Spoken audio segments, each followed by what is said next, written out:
Hi, viewers. Hi, Tizentech.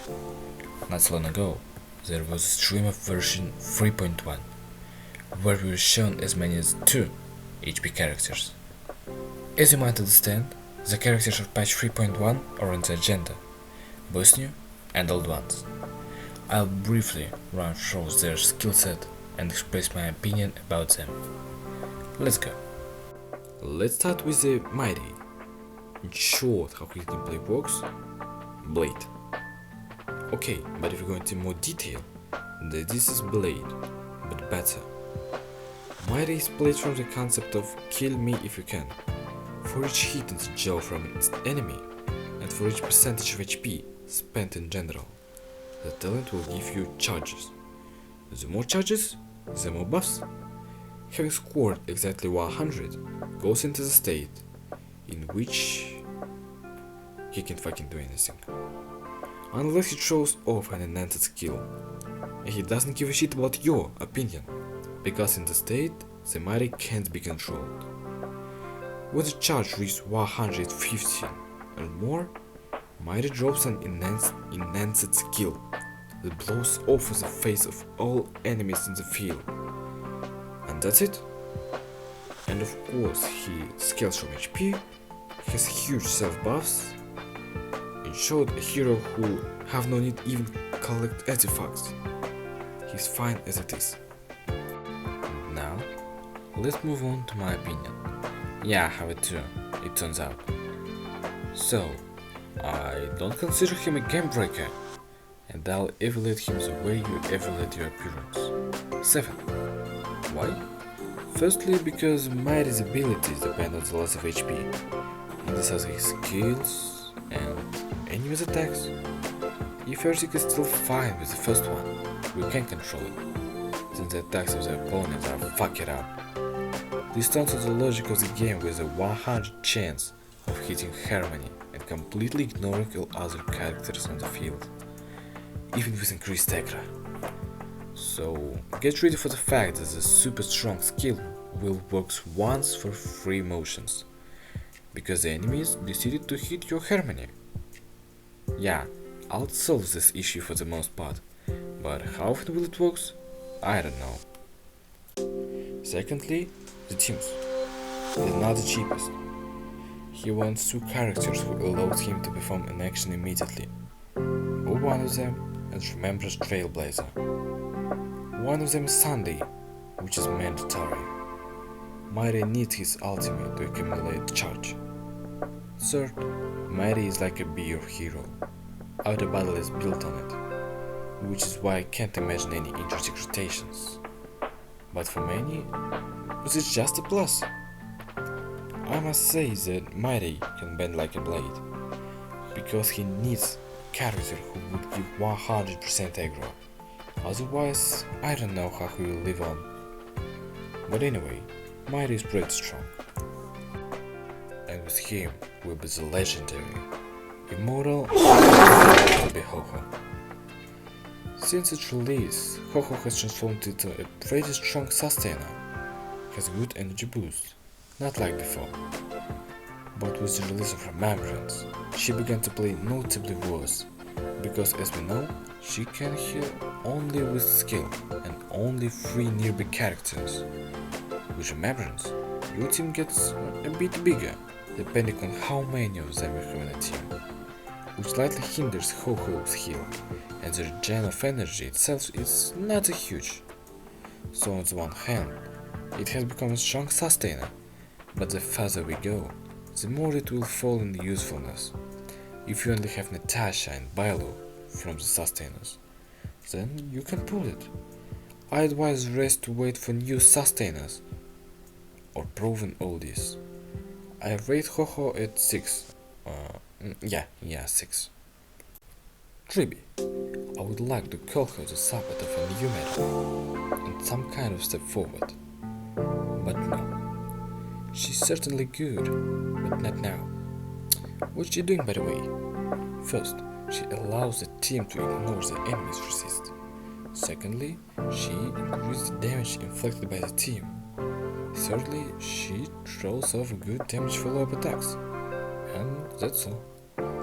However, despite her major skill set, the buffs she gives out are really good, because not only are there a lot of percentages, but the buffs are also quite rare and extremely versatile and will help anyone.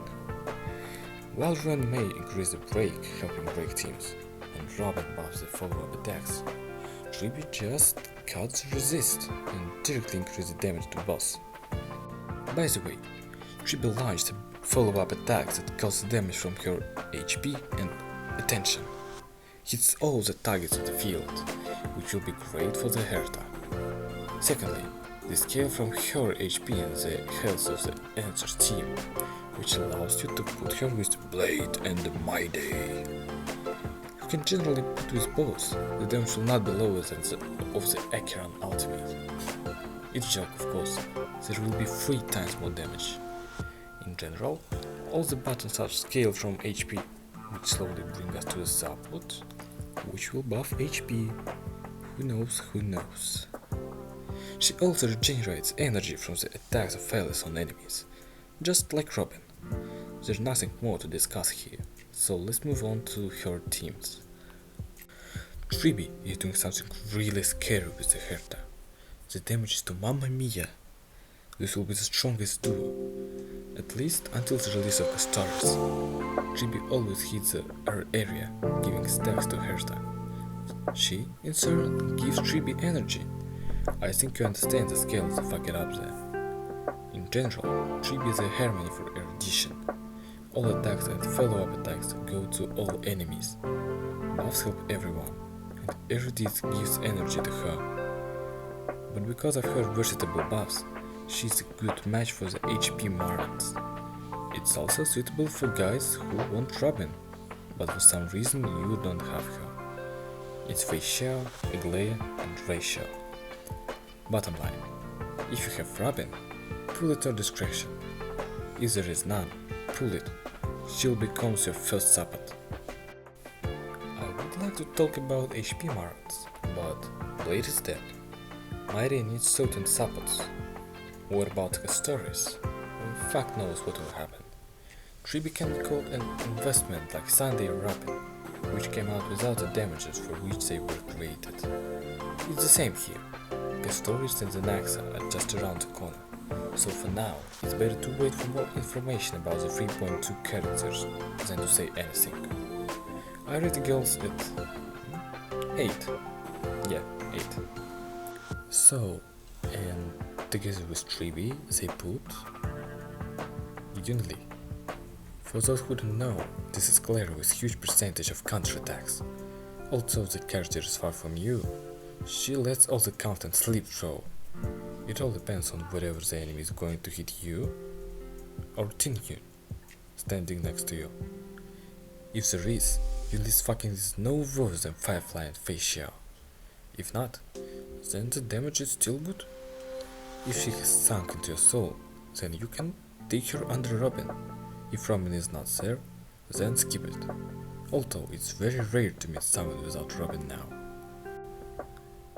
Yunli is strong and will live for many more updates, so I give her 8 and wish enemies hit her more often. So, the final of the video. For the first time, I think it's fucking awesome. Write in the comments what you think. I decided not to describe the answer skill set to you, since I'll be riveting the guys for later anyway, and I'll do everything I can there. I'll give you a couple of tips. Tribi.